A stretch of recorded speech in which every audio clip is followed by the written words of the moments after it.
Assalamualaikum warahmatullahi wabarakatuh. Welcome back to the channel of Stand Medical Notes and Lecture. So in the previous video we have discussed about the insulin therapy of type 2 diabetes mellitus patient by traditional method. So the that is you will start basal insulin first, and you will see first fasting plasma glucose and HbA1c. When the fasting plasma glucose is under the target, then you will see HbA1c. If HbA1c is also on the target, then you will maintain the patient of type 2 diabetes mellitus on that regimen of basal only. But if HbA1c is not in the target, then you will add bolus insulin. First you will add to the highest carbohydrate meal diet, then again to the second, then third. So that was the therapy in type 2 diabetes mellitus. But the insulin therapy in type 1 diabetes mellitus is not like that. It is totally different and it is well calculated. Okay, so that we will discuss now with two cases. Okay, let's begin with the name of Almighty.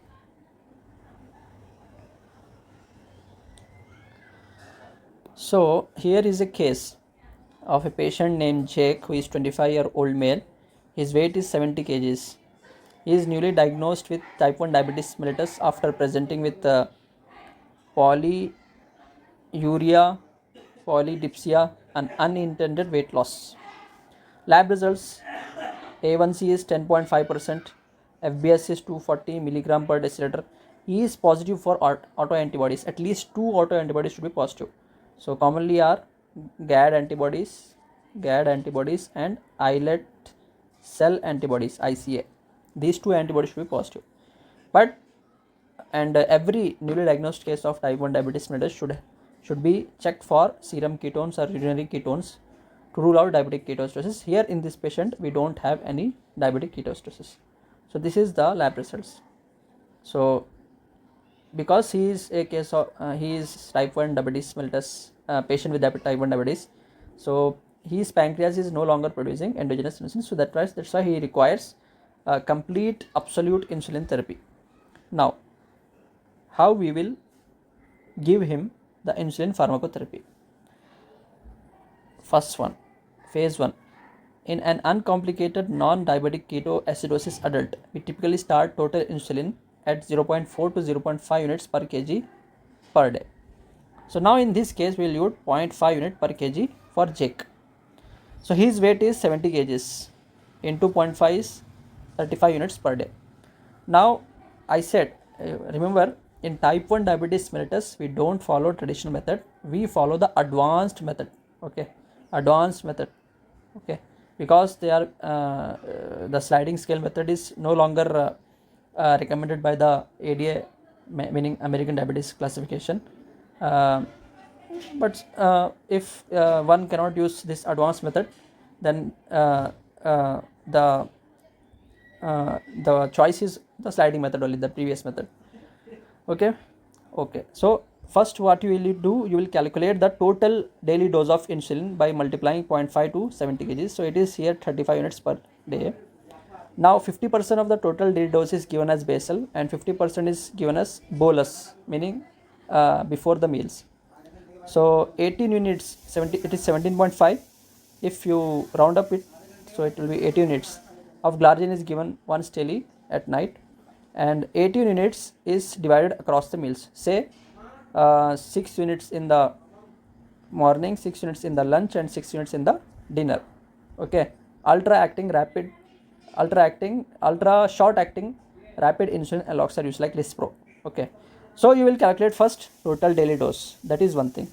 Second, you will calculate insulin to carbohydrate ratio. So that for that is rule of 500 divided by total daily dose of insulin. 500 divided by total daily dose of insulin gives you insulin to carbohydrate ratio. So in this case it is 14.2. If you round up, it will become 1 unit per 15 gram of carbohydrate. That means the ICR ratio is 1:15 here, meaning 1 unit of insulin is covering 15 gram of carbohydrates. Then next, this is the second calculation. The third calculation is insulin sensitivity factor. For that there is rule of 1800. So 1800 divided by total daily dose of insulin gives you ISF. So ISF here is 51.4. You round it up, it will become 50 milligram per deciliter. So that means 1 unit of insulin will drop his blood sugar by 50 milligram per deciliter. So it is ISF is equal to 50 milligram here in this case. So 3 things we have got. So total daily dose is 35 units. Okay, basal insulin is 18 units and meal is also 18 units from the total daily dose. Then second one is ICR. ICR is 1:15 ratio and ISF is 50. These 3 things we have known now. Now we will start the prescription of check. So basal we are giving 18 units glargine at bedtime. Meal bolus 1 unit of Lispro for every 15 gram of carbohydrates eaten we should give to Jake. Okay. So I said to calculate meal bolus you should also have a correction bolus. For correction bolus you need ISF, this ISF. Okay. So 1 unit of Lispro for every 50 milligram his blood sugar is over the target of 100 milligram per deciliter. What this means? So usually the pre-meal target is 80 to 130, no? 80 to 130. So between 80 to 130 is considered under target. So here in this case we are taking 100 as target. So it is 100 is nothing but it is in between 80 to 130. But in the next case which is coming, there we will be taking it as 120. Okay, you can take depending upon the situation. So just remember target blood sugar you are taking here, it is 100. Okay, 100 you are taking. Okay, or you can do it average like 130 plus 80 divided by 2. So it is approximately 210 by 2. So it will become 105. So if you round it up, it becomes 100 only. So target blood glucose here is 100 milligram per deciliter. Okay. So in addition to, so this is depending upon, this is 1:15, meaning 1 unit covers 15 units of 15 grams of carbohydrate. Correction bolus required is, so what you will do is, suppose if you are if Jake is taking lunch meal, so what he will do, he will calculate before lunch he will calculate his blood glucose, and suppose his blood sugar is 200 milligram per deciliter before the lunch, then and he has also calculated the carbohydrates in his diet, and suppose it is 45 grams. Now according to ICR, 1 unit covers 15 gram, that means 3 units will cover 45 grams. That means pre-lunch he requires 3 units of insulin, but there is also a correction bolus required. So 3 units plus correction bolus. So what is the correction bolus? Now see, pre-bolus he has 200 pre-meal insulin, it is 200 milligram per deciliter, but the target we set is, it is 100. How much more than 100 it is? It is 2 times more than 100, meaning 100 plus 50 plus 50. So 1 unit covers 50 grams, no? So 200 plus 50 plus 50 is nothing but 200. So there are 250s here, 250s. That means 2 units of correction is required. So these 2 units you will add to this 3. So 3 plus 2 becomes 5 units, and Jake will take in the lunch 5 units of Lispro before the lunch. So this is how we calculate the meal dose, meal bolus. Okay, by adding correction bolus. Correction bolus is nothing but dividing the units of insulin based upon how much milligram per deciliter of the sugar level is above the target. Okay, above the target. So we will see that, we will understand it better. Now what is the regimen? So basal insulin we are giving. Okay, provides a steady flat baseline of coverage for 24 hours. So whenever we give basal insulin, we see fasting plasma glucose. Okay, so that should be in between 80 to 130. Okay, now phase 2, the 2-week follow-up. To titrate safely, we look for consistent patterns over at least 3 days, rather than reacting to single isolated highs or lows. So you need to see, after starting the regimen, at least 3 days you should 3 days readings you should see, so as to adjust the insulin dosages further. So here we have got the 3 days insulin in Jake's case. So as you can see, in the day 1 his fasting, the target rate is here. Fasting should be 80 to 130, pre-lunch should be 80 to 130, pre-dinner should be 80 to 130, and bedtime should be less than 180. In day 1, fasting is 165, more than the target. Pre-lunch is 120, under the target. Pre-dinner is 125, under the target. Bedtime is 215, more than the target. Day 2, fasting is 172, more than the target. Pre-lunch is 95, targeted. Pre-dinner is 130, target. Bedtime is 230, above the target. Fasting in day 3 is 158, above the target. Pre-lunch is 105, under the target. Pre-dinner is 115, under the target. Bedtime is 205, which is above the target. That means Jake's fasting plasma glucose level are consistently high, and bedtime glucose levels are also consistently high. So that means we should adjust the basal insulin for achieving a target in fasting plasma glucose, and we should adjust the bolus insulin at the dinner time in order to achieve the target in the bedtime insulin. Okay, always remember, basal insulin will affect the fasting plasma glucose, and the bolus insulin, mealtime insulin, which is taken at the in the morning, affects the pre-lunch fasting blood sugar, and the bolus insulin which is taken at the lunch will affect the pre-dinner glucose value, and the bolus insulin which is taken, mealtime bolus, in the dinner will affect the bedtime blood sugar levels. So accordingly we will adjust the insulin levels. Now one thing to remember here is, basal insulin we don't need any calculation for correction. Just we will adjust 10 to 20%, meaning 2 to 4 units we will adjust basal insulin. But to adjust mealtime bolus, you will calculate according to ICR plus ISF, meaning the ICR ratio, here it is 1:15, plus correction bolus according to ISF. Okay, correction bolus according to ISF. So according to this we will adjust the bolus insulin. Basal insulin does not require this, but mealtime bolus insulin you will adjust according to this, mainly ICR. You will adjust ICR and ISF. That point we should remember. Okay. Now phase 3, the golden rule of titration. Fix the fasting blood sugars first, meaning the basal insulin first.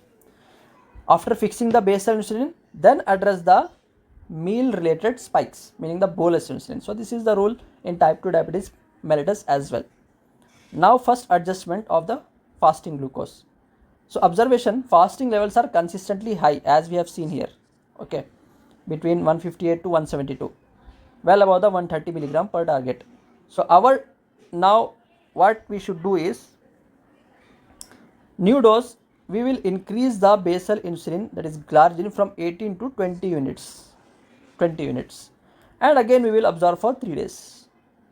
Okay, now adjustment number 2, fixing the bedtime glucose. So observation, pre-dinner numbers are perfectly on target, but bedtime numbers jump over 200 milligram per deciliter every night. So that means, I said no, strengthen the dinner insulin to carbohydrate ratio, meaning ICR you should strengthen. And remember, when you are strengthening the ICR, you will decrease the denominator in ICR, when you are strengthening.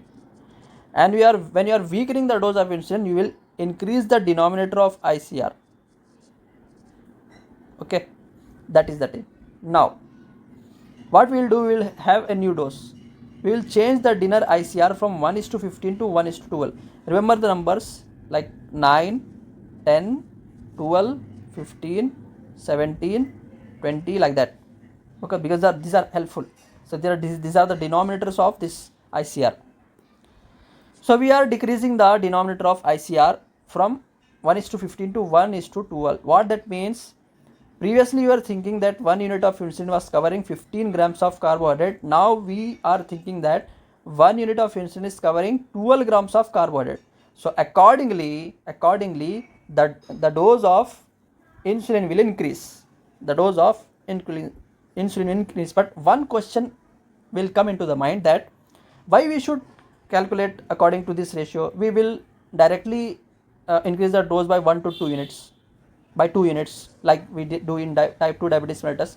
But this is not the case in type 1 diabetes mellitus.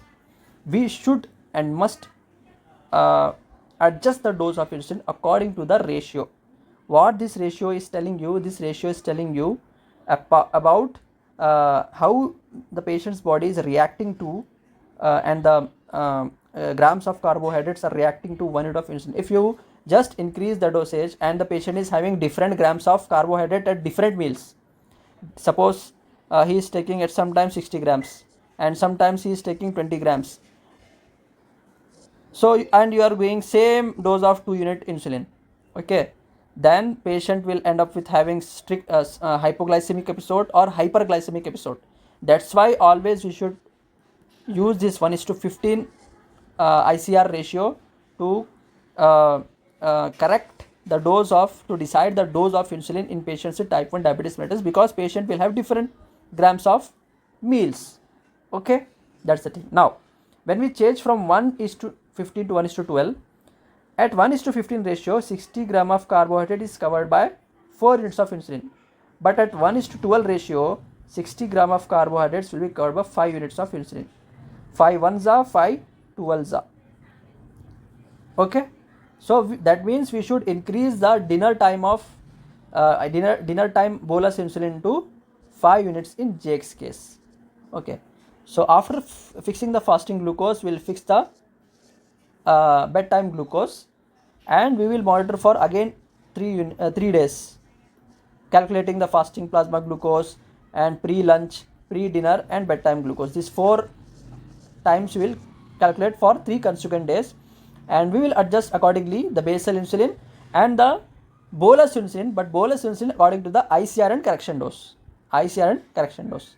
Okay, that is the basic case I have discussed about the type 1 diabetes mellitus. Now we will move on to the second case, where there is an advanced titration. We will learn about the management of type 1 diabetes mellitus.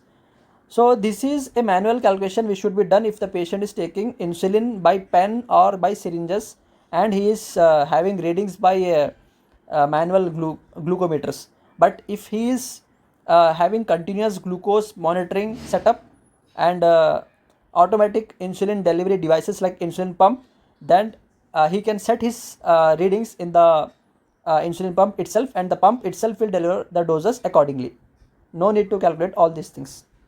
But if the patient is not having the insulin pump and no continuous glucose monitoring is there, then he should calculate like this, and he should divide the dose of insulin.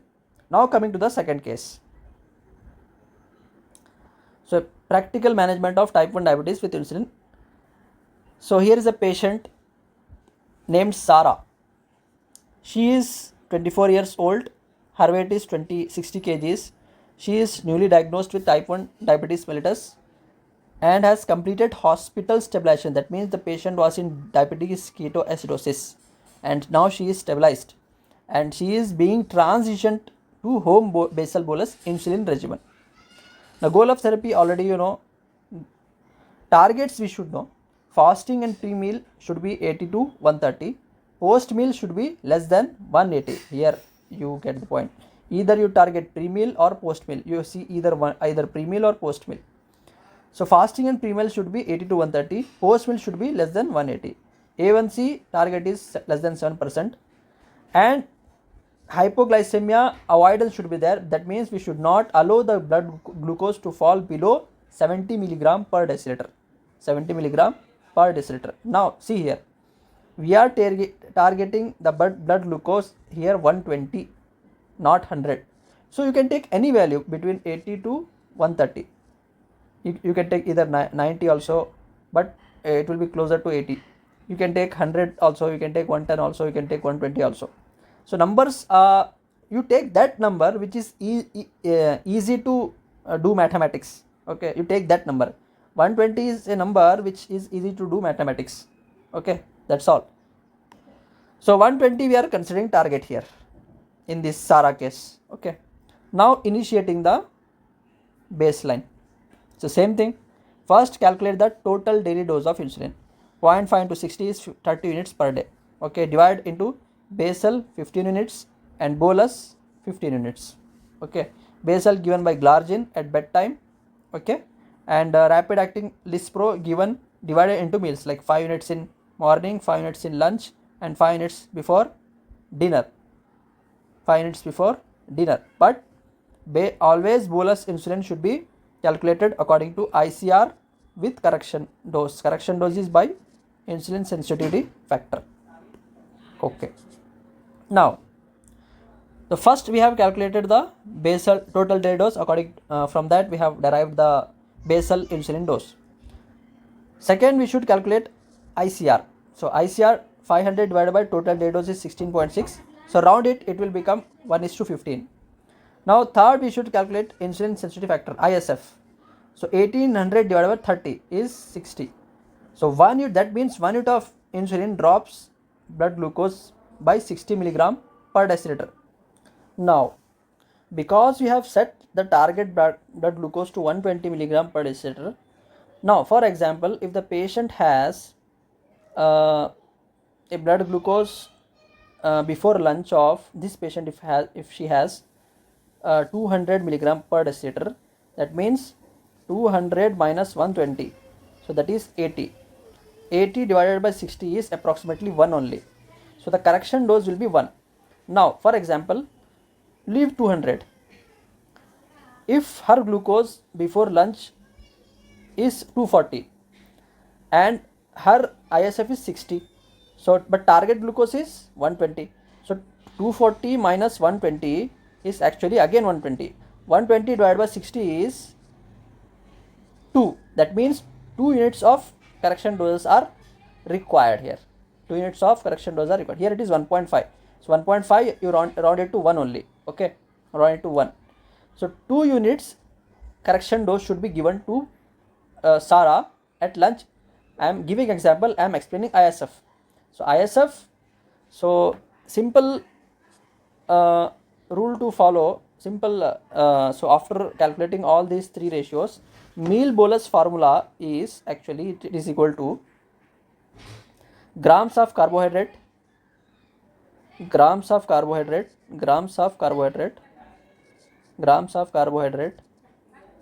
calculated by any method. So we will have one method here. Grams of carbohydrate, because it is 1:15, we will divide by 15, plus target blood glucose minus current blood glucose. Okay, target blood glucose minus current blood glucose divided by ISF. So this is divided by ICR. For example, grams of carbohydrate is 60 and ICR is 15, plus target blood glucose is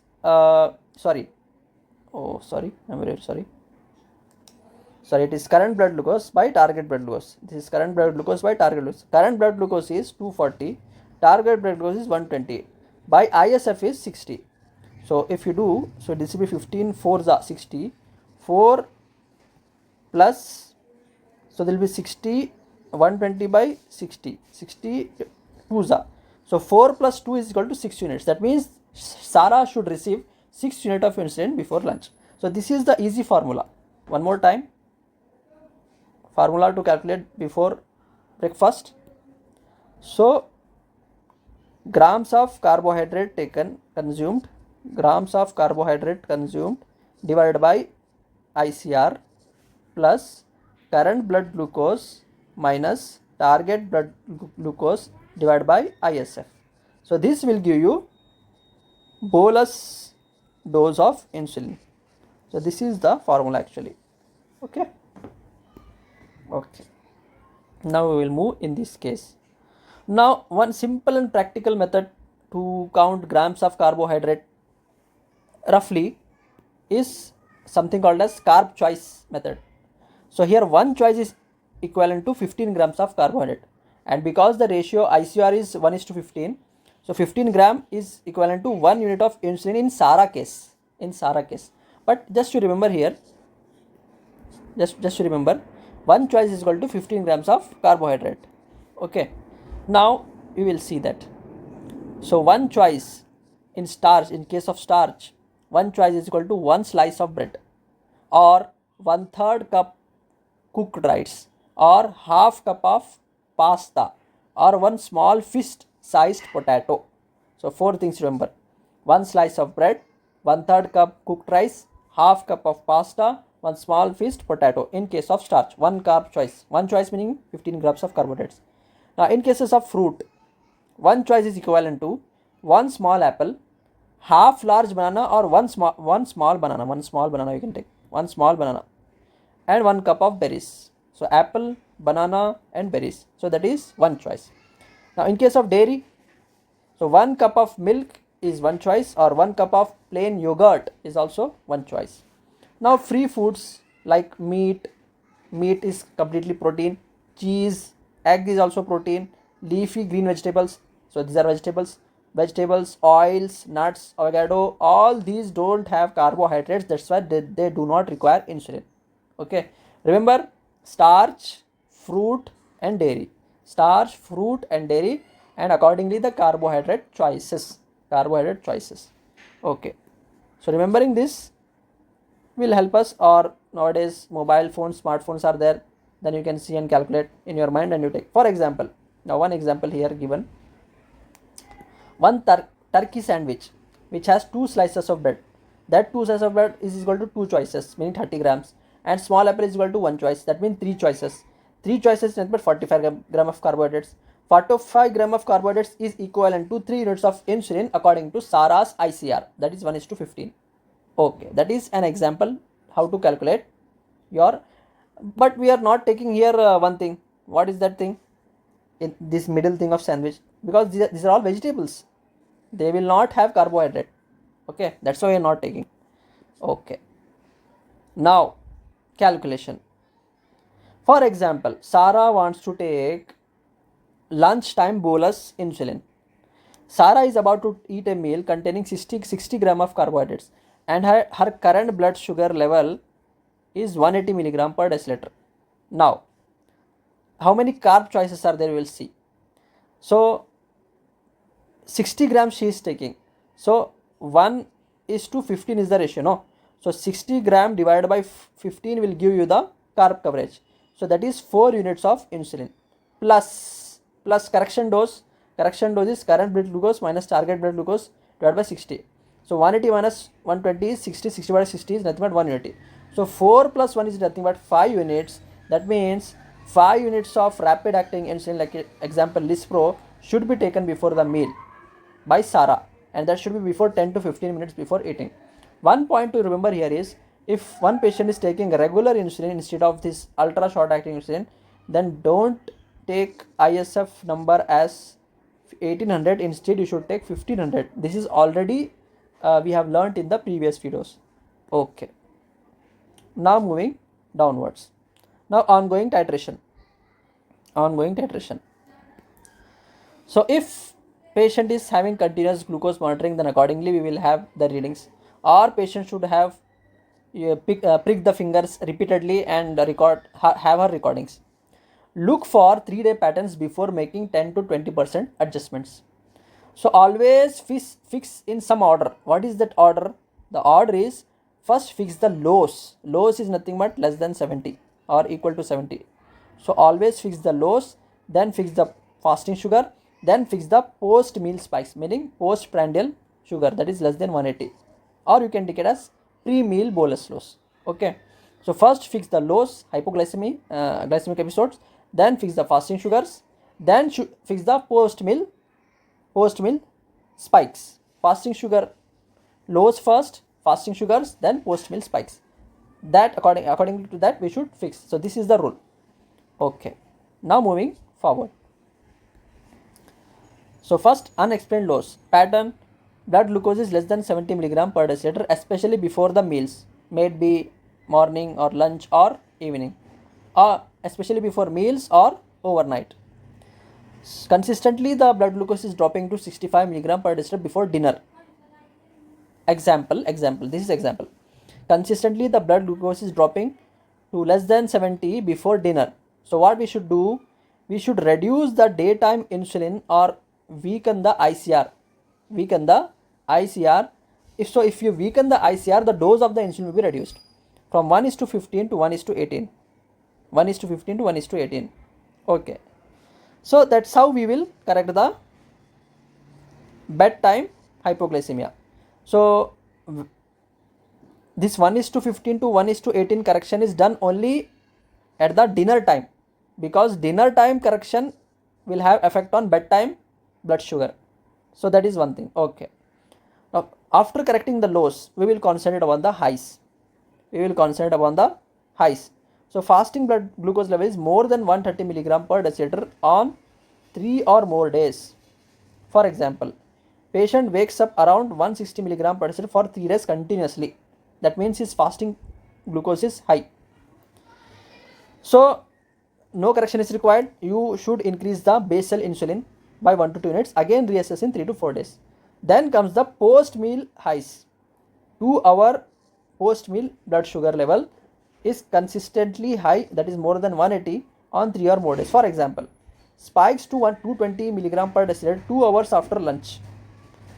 If the blood sugar level is high in lunch, then you should loosen the ICR in bolus insulin of morning. Okay, then you should tighten the ICR from 1:15 to 1:12, and then again reassess meal composition and timing after 3 days. So titration tips: adjust one thing at a time, make small changes, recheck in 3 to 4 days, avoid over treatment of a single high or single low, at least 3 days reading you should have, and keep the notes. Okay.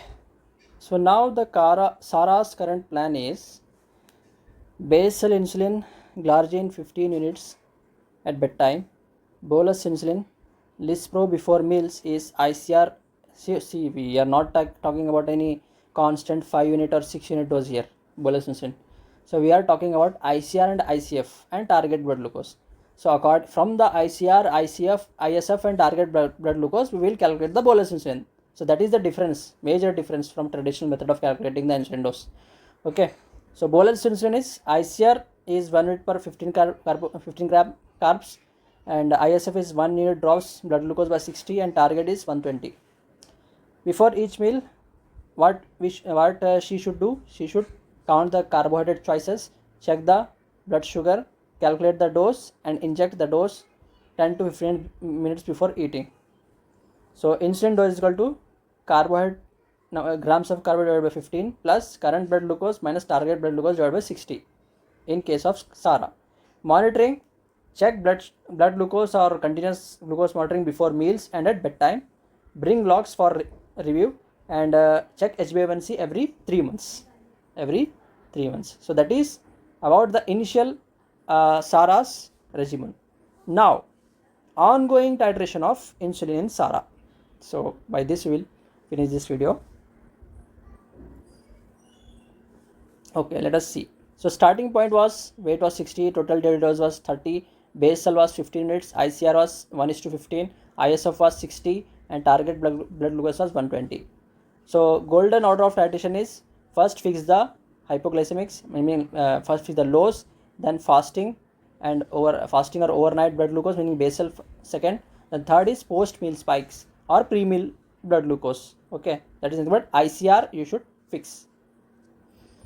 Tools for review are: use either continuous glucose monitoring or finger stick logs.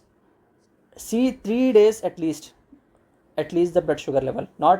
Don't take decision upon only a single value. Adjust by only 10 to 20%. Recheck in 3 to 4 days.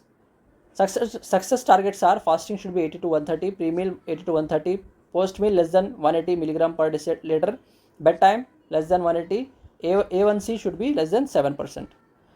Now after starting, this pattern was observed. So fasting was high, bedtime was high. So we have adjusted basal glargine from 15 to 17, and we have tightened the dinner ICR. I said no, we should lose or tighten the ICR in bolus doses. We will not talk about the units. We will talk about the ICR in case of bolus. So because the bolus is bedtime is high, then that means we should fix that pre-dinner bolus. So we are tightening from 1:15 to 1:12. So and we are keeping breakfast and lunch ICR same as 1:15. Keep ISF at 1:60. Okay. Fasting now in target, lunch and dinner pre-meal in target, still the post dinner is elevated. Okay. Now because the post dinner is still elevated, again we will tighten the dinner ICR from 1:12 to 1:10 now. So always remember, whenever the denominator of ICF decreases, the dose of insulin increases. Okay. Now glargine at 70 minutes and keep ICF at 1:60. In this case. Okay. So this is about this case. And in second week we have measured. We have taken a 3-day average. In 3-day average, fasting is good, pre-lunch is good, pre-dinner is good, but bedtime is still elevated. That's why we are tightening still the pre-dinner ICR from 1:12 to 1:10. Now week 3 pattern of 3 days, you see fasting is 85 to 110, pre-lunch is 80 to 110, pre-dinner is 85 to 110, and bedtime is 110 to 150. So good progress. Fasting and post meal mostly in range. Occasionally tight readings before dinner, 60 to 70 milligram on 2 days, mild low. Okay, see these two, this one pre-lunch. Okay, so adjustment should be made. Slightly weaken the lunch ICR, slightly, because here as you are saying occasionally tight readings before dinner, so you should adjust the lunch bolus then. So weaken the lunch ICR from 1:15 to 1:17 to prevent the loss. Keep breakfast ICR to 1:15, dinner ICR to 1:10, and basal insulin glargine 70 units as it is, and ICF at 1:60. Now week 4, fasting is 88 to 110, pre-lunch is 85 to 115, pre-dinner is 90 to 115, bedtime is 95 to 135. Now it is perfect. All windows are in target, good overnight stability, minimal highs and lows. Now the current regimen for Sara is glargine is 17 units at bedtime. I said for bolus insulin we don't talk about units, we talk about ICR and ICF. So ICR for breakfast it is 1:15, for lunch it is 1:17, for dinner it is 1:10, and ICF is as usual 60 milligram per deciliter, and target is 120 milligram per deciliter. So for some dynamic meal example meaning, so for example, at day 1 the lunch carbohydrate was 30, second day the lunch carbohydrate is 15, third day the lunch carbohydrate is 45, meaning the carbohydrate in the diet is dynamic, it is not stable diet. So let us take an example in that case. So we have learned in Sara case only, but let us take this example also. Example A. So some patient is taking a lunch which is having 1 cup rice. 1 cup rice is nothing but 45 grams. 1 cup dal, that is nothing but 15 grams. 1 cup salad, that is nothing but 5 grams. Total 65 grams. Carbohydrate dose is, so similar to Sara case, we are taking from Sara case only. 65 divided by 17, that is 3.8, round it to 4 units. Okay, correction is target dose is 120, but the current blood glucose is 150. 150 minus 120 is 30, 30 divided by 60 is 0.5. 0.5 is round due to 0, that means 0 should be added, but here he gave 0.5 to 4.5 units, but Sara can take 4 units only. Okay. Now coming to example B. So dinner, 2 chapatis, 30 grams, chicken meat, it is a protein, so 0 carbohydrate, half cup cooked veg, that is 10 grams you can take. Vegetables actually they will have 0. A small apple is 15 grams. Okay. Now total dose is 55 divided by the dinner ICR is actually 1:10. So divided by 10 is nothing but 5.5, rounded to 6 units. So 6, correction is so it is actually 180. 180 minus 120 is 60. 60 divided by 60 is 1.2. So I think it is 200 actually. 200 by 120 is 80. Okay.